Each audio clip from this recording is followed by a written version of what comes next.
Some of the lessons I've learned over the years are, I think, really how to deal with young people. Obviously, I deal with them much more differently than I do now. I think I've transitioned from a role of being an older friend to, almost being kind of a parent figure to now almost a grandfather, because of my age and that kind of stuff. But I think the big thing is just how young people have changed. And how much different they are than they used to be. They used to be that I think they were a little bit more creative. You didn't need to give them as much direction, I think, as you do now. And I think as a result of that, but that you have to do a little bit more hands-on and really do a lot more directive type of things rather than, allowing them to do some stuff. But I think that being said, I think these kids are much more tech savvy. They use technology much better than I've seen, and I think they use technology to their advantage. And I think that's one of the things I think I've learned through the years is to really embrace the technology and look at the real differences and the changes in how the activity has been done. And I think that's another lesson I think I've learned too is that as the activities have changed, it's forced me to change as a coach as well. If I wanted to remain competitive, I needed to change how I thought about arguments and what I chose to do with arguments, and a lot of times allow the students kind of direct that because they had an interest in a particular type of argumentation. It was up to me to decide, to learn about those arguments and to do that so that I could be a much better coach for them. It wasn't about me, it's about them and making sure that they get out of the activity what they need to get out of the activity.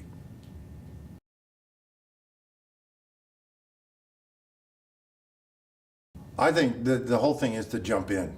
Get out of the coach's lounge. Do not just sit in there and talk about how long your day is and gee, I wish things were going and everything. If you want to learn about it at an event, judge it. Go in and watch rounds. Go in and see what makes people successful. I tell my kids all the time, especially those that want to do well. You want to know how to do well, and you didn't make it to an elimination round, go watch that elimination round and figure out why they are there and you are not. I think that's the big thing. Don't be afraid to ask questions. I started out, I knew very little about what I was doing. I thought I did. I thought I knew a lot more than what I did.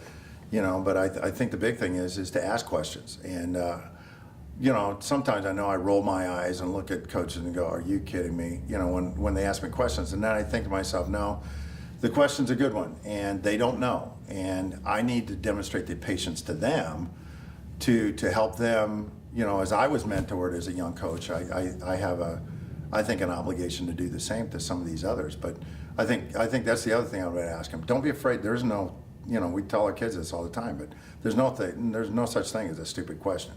I mean, if you don't understand something, ask. I mean, and there are going to be a lot of coaches out there that are going to really want to help you as a young coach. Didn't necessarily learn this from debate. I did to some extent because the thing that impresses me a lot about this activity is other coaches are willing to help other people's kids get better and their competitors getting better. I think one of the reasons I choose to do that sometimes is because my students don't get better unless their competition is better. And talking, I'm going to refer to you, Pam, but when it came to that, I think you will probably remember this moment. One of my proudest coaching moments would be my kids, two of my students doing really well at the Greenhouse round robin that one year in Lincoln Douglas. And I said to Pam Katie Wyckoff at that time, and I hope she took it as a compliment, I said to her, I hope you understand that we are happy to beat your kids, because when we beat your kids, I know that we have arrived. We have done what we needed to do to be successful. And I hope that Pam took that as a compliment, because that's how it was meant, was that when you can compete against the best that's out there, that should be your goal, and that's what you should be trying to achieve every time. And you do that, I think, a lot of times by not concentrating on the wins, but concentrating on the content of the argument. And I tell my students all the time that, if you put together a good argument, the wins and losses will take care of themselves. You don't have to worry about winning. Put together a good argument.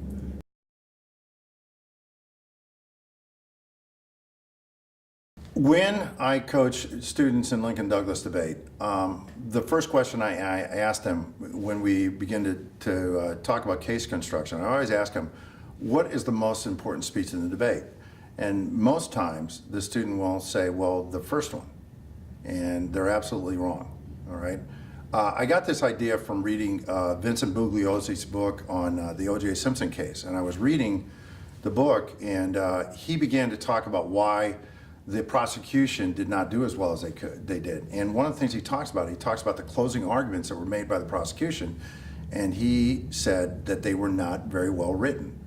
And he then began to write in the case about how he constructed his closing argument. He would write his closing argument first, and then he would construct the case backwards so that he could get to the closing argument.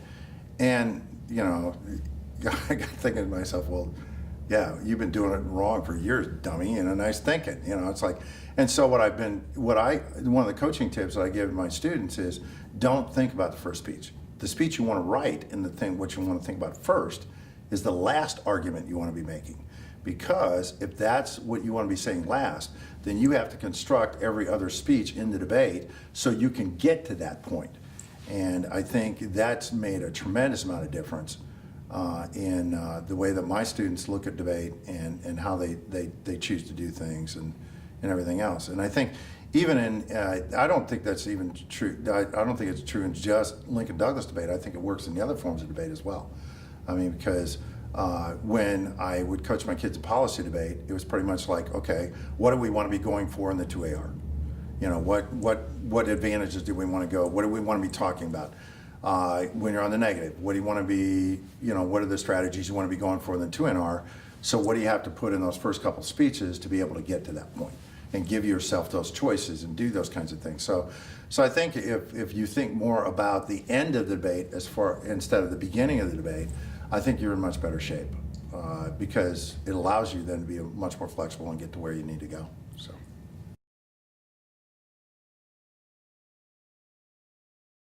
I think the general strategy for cross-examination is the same in all three forms of debate, in public forum and Lincoln Douglas and cross-examination. I think it's a skill that people learn, and I think you have to, you know, I always think in terms of three, you know, that the first question is always a clarification question. Is this really what you said? Yes, okay.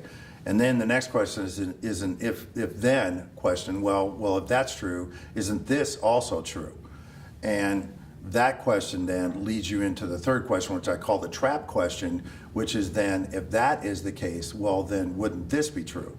And about that time, they ought to be going, okay, yeah, and that ought to be the question where they realize then at that point in time that they've just conceded a pretty major point. And I think what happens in cross-examination, people, you know, young people don't think about what is the goal. You know, they continually think about their own arguments and everything rather than where they want the cross-examination to go and setting up an argument as well. And I think using those three questions, I think really helps a little bit. You know, getting into that type of a strategy, I think helps.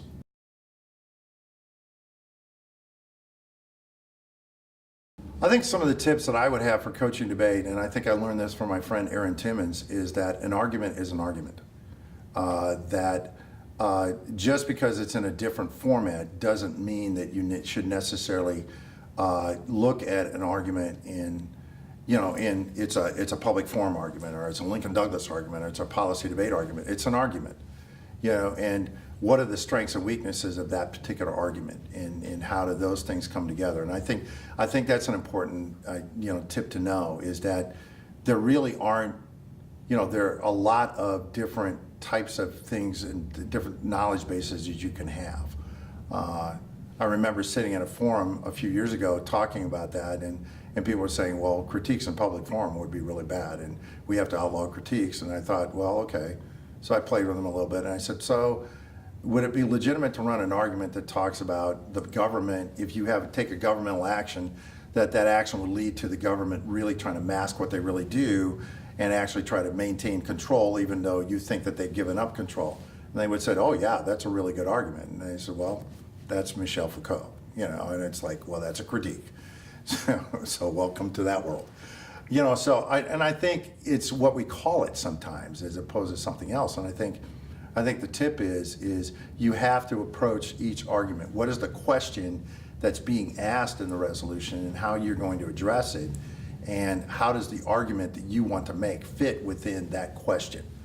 And I think that's an important thing to know too. I mean, we see lots of teams that try to take that proverbial round peg and hammer it into a square hole, and that doesn't work. It's like, I'm going to continue to run this argument even though there may be some tangential link, and it's like, that's not good argumentation. I think the other tip is, what are your kids learning from that? What are your students learning from, what they're arguing? My wife teaches sophomore English, and she teaches AP kids, and she can always tell my debaters because we teach in the same school. So she can always tell who my debate kids are because of the quality of the writing they make. And she will tell me sometimes, every once in a while, they have discussions in class, and my students, a lot of times, if the majority of the students are making an argument, they will purposely take the other side and make that argument. They will be on the minority just because they want to take that side. And they may not believe that side, they just want to argue it, and it gives them, I think, great practice. And I think the one thing is, don't be afraid of that, by all means.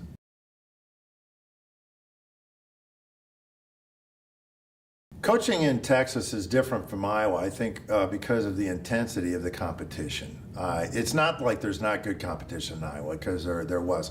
I mean, I coached in a day back in the mid-'80s, and everything I think it would rival a time of any other time that people felt like was good. I mean, I look at some of the people that coached at that point in time, and some of the programs that were back in that time in policy debate, and those kids would rival what kids are doing today. I mean, it was really, really good. But I think, when I was looking around the country and decided to move to a different part of the country, I think one of the areas that I looked at was Texas, just because of the intensity of the competition. I tell, my friends from around the country all the time that when they come into a tournament like Green Hill, or they come into a tournament like St. Mark's, or something like that, and they're hitting a local team that a lot of people don't know about, that they're going to find that they're going to be in for a scrap. I mean, because those teams are pretty darn good.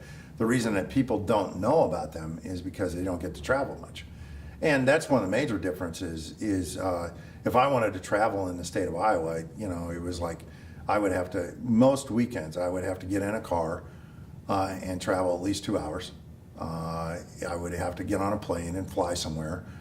Now, coaching in the Dallas-Fort Worth area, most of the tournaments I attend, I can sleep in my own bed at night. I mean, and the competition is just as good. I mean, in fact, in a lot of ways, it's better. I mean, if you come to a local tournament in the state of Texas, you better strap on and make sure you're ready to go. Because if you're not, you're going to get your hat handed to you, because there's pretty darn good teams down here, and there's some really good competition, in not just in debate but in speech too. So it's a great area to be coaching because of the intensity of the competition.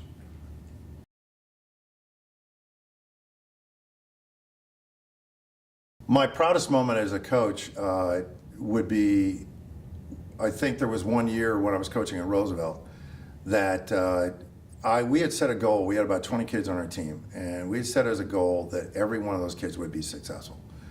And the one thing I looked at there was that success obviously is measured in whether or not you take home hardware, whether or not you win a trophy. And so we set as a goal that every student in our program would win a trophy at some point during the year. And I think it took us until January, and every kid at that point in time had done enough to win a trophy at some tournament somewhere. And that really meant a lot to me, because it meant that kids were doing what they were supposed to be doing, that kids were learning, and they were getting out of the activity what they needed to get out of that activity. And I think that was a good moment for me, so. And the other one that I think would be my proudest moment was when the Green Hill School in Addison, Texas, hosts a round robin every year, and I had two very good Lincoln Douglas debaters back in 1998, and we were the first school. When I was at Roosevelt High School, we were one of the first schools to close out that round robin, beat some extremely good debaters. The best story that comes out of that, and I hope, that round robin used to take place after the St. Mark's tournament, which was always the third weekend or the last weekend. So this was always the last competition on the September-October topic, and so.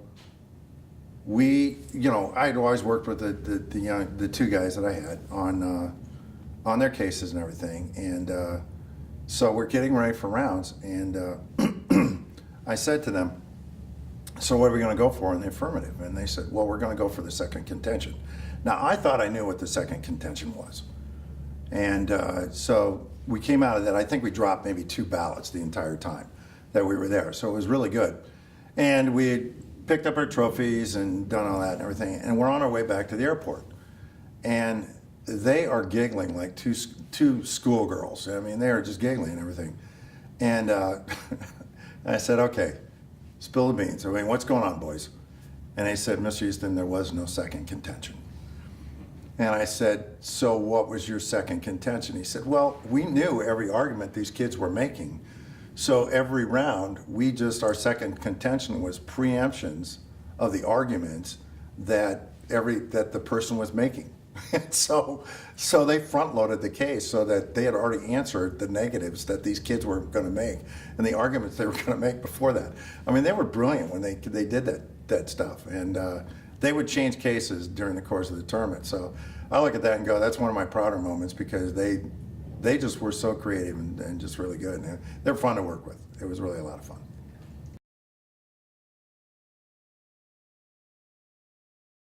My biggest influence, I think, the first few years that I was coaching are two coaches I started out at Sioux City East High School, and graduated from Morningside College in Sioux City. Knew very, very little about debate. Thought I did, but I really didn't. And two coaches, one at North High School in Sioux City by the name of Carol Shepard, and the other one by the name of Dennis Criswell at Heelan in Sioux City, really kind of took me under their wing, and they became pretty fast friends, but really kind of showed me the ropes, and they really helped me and supported what we were trying to do and everything. And I think, and as I've talked about in some of the answers to some of the other questions, when you coach against someone, you want to be better. And I think I helped them be better.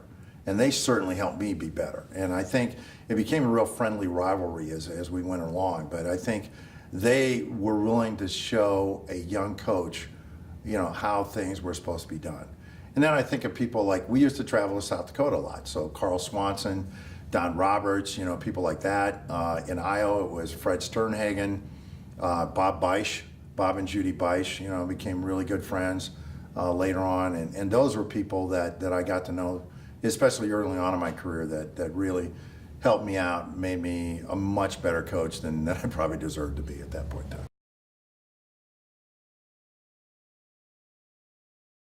One of the trends in debate that I really like is the transparency that's taking place now in a lot of the events and the advance and use of technology. When I first started, if you wanted to really do well in debate, you had to go physically to a library and start diving through books and congressional records and all sorts of things to try to get sources and try to figure out what to do. I mean, it was all about your library, and if you had access, it was great. It would also depend on which institute you sent your students to, because when you were coaching, you would sit down, and if students were going to go to institutes, rather than send them all to one place, you would make sure that you spread it out so you could get different evidence from different places. Well, you don't have to do that anymore. With the advent of the internet and the use of the internet and everything, and the Open Evidence Project by the National Debate Coaches Association, and the sharing that takes place through the NSDA website and all those things, I think you're seeing in the online institutes that the National Speech and Debate Association offers. I mean, I think the opportunities for young people are there. When anybody says we don't have access, I think you can just point to that stuff and says, yes, you do. And a lot of that stuff is either at low cost or no cost at all. And as a result of that, I think it's really opened things up and allowed young people to really have access to resources that they never had access to before. And I really like that. I think it's really made it much easier to research. I think it's given students an impetus to do some things that they wouldn't normally do. And I think it's really leveled the playing field. Now, one of the trends I don't like is right now, especially in national circuit Lincoln Douglas debate, I don't particularly like the trends that are going on there. I think a lot of it is, I think there's a focus more on winning than there is on a quality of argumentation. And I think the biggest thing is one thing I really admired about the individuals that chose to do this. I think back in the late 90s, there was a group of coaches that got together and said, okay, what are the pedagogical differences between Lincoln Douglas and policy debate? Because those were the two major forms that were going on right now. Public forum really hadn't come around yet. And that committee sat down and really took a lot of time to really focus on what made the two types of debate different. And I think that's a good thing. I really think because students have different interests. When all forms of debate start looking the same, students kind of look at it and say, well, that's not for me because I don't want to necessarily make those types of arguments. If you have differences in how things are done, then you attract a wider range of young people. When policy debate would focus on policy arguments like disadvantages and advantages and case arguments and those things, students that were attracted to politics and law and that kind of stuff really got into that. When Lincoln Douglas was more, the value-oriented debate, students that had the philosophical bent and wanted to go that route were very much attracted to that. And now public forum, if students, extempors and that get into the current events and appreciate the fact you've got to write things in a fairly quick fashion. And I think those are the students that are attracted to that. And I think each event needs to maintain its pedagogical roots and differences, because otherwise, why have the event? I don't understand why you want to create an event. It's sort of like, a lot of people say that Lincoln Douglas in some circles has really become policy debate light.